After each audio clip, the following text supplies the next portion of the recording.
வணக்கம். இன்றைக்கான திருமலா திருப்பதி அப்டேட்.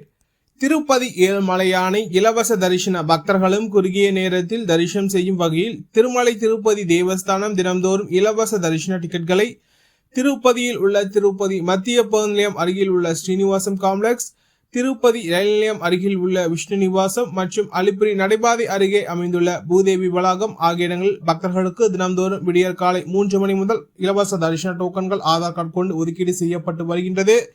இன்று ஏப்ரல் மாதம் 7ஆம் தேதி ஞாயிற்றுக்கிழமை காலை 8:30 மணி நேர நிலவரப்படி இந்த தினத்திற்கான அனைத்து ஸ்லாட்டட் சர்வதர்ஷன டிக்கெட்டுகளும் வழங்கப்பட்டுள்ள சூழ்நிலையில் நாளைய தினத்திற்கான விடியற் காலை 4 மணி புக்கிங் ஸ்லாட் டிக்கெட்டுகள் சென்றுள்ளது.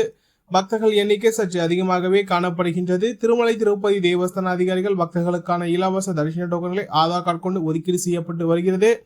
அதேபோல் மொத்தமாக 1200 டிக்கெட்களே மீதமுள்ளது. டிக்கெட்கள் அனைத்தும் தீர்ந்தவுடன் பக்தர்கள் நேரடியாக திருமலைக்கு சென்று திருப்பதி ஏழுமலையான எந்த ஒரு தரிசன டிக்கெட் இல்லாத சவதர்ஷனத்தில் மட்டுமே தரிசனம் செய்ய முடியும் என்பது குறிப்பிடத்தக்கது. அதேபோல் கடந்த வெள்ளிக்கிழமை திருமலை திருப்பதி தேவஸ்தானம் நடத்திய டயல் யுவர் ஈஓ புரோகிராமில் திருமலை திருப்பதி தேவஸ்தானத்தின் ஈஓ ஸ்ரீ ஏவி தர்மாரெட்டி அவர்கள் பல முக்கிய அறிவிப்புகளை வெளியிட்டிருந்தார். அதன்படி வருகின்ற கோடைகால விடுமுறையை முன்னிட்டு பக்தர்கள் எண்ணிக்கை திருமலையில் சற்று அதிகமாக இருக்கும் என்பதால் சாதாரண பக்தர்களுக்கு முன்னுரிமை அளிக்கும் வகையில் சிபாரிசு கடிதத்தின் மூலம் வழங்கப்படும் விஐபி பிரேக் தரிசனத்தை ரத்து செய்வதாக திருமலை திருப்பதி தேவஸ்தானம் அறிவித்துள்ளது.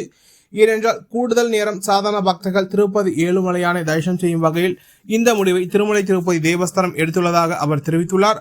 அதேபோல் பக்தர்களுக்கு தேவையான உணவு, மோர் மற்றும் அனைத்து வசதிகளும் திருமலை திருப்பதி தேவஸ்தானம் மேற்கொள்ளும் என்றும் தெரிவித்துள்ளார். அதேபோல் கோடை வெயிலின் தாக்கத்தை கருதி கூலிங் பெயிண்ட் 4 மாட வீதிகளிலும் அடிக்கப்படும் என்றும் அவர் தெரிவித்திருந்தார். இது போன்ற திருமலா திருப்பதி செய்திகளை உடனுக்குடன் தெரிந்து கொள்ள நமது சேனலை சப்ஸ்கிரைப் செய்து பக்கத்துள்ள பெல் பட்டனை கிளிக் செய்து ஆல் சூஸ் செய்யும். இந்த வீடியோ உங்களுக்கு பிடித்திருந்தால் லைக் செய்யும். நீங்கள் செய்கின்ற ஓலைக்கும் இந்த வீடியோவை மற்ற திருமலா திருப்பதி பக்தர்களிடம் கொண்டு சேர்க்கின்றது. ஓம் நமோ வெங்கடேசாய.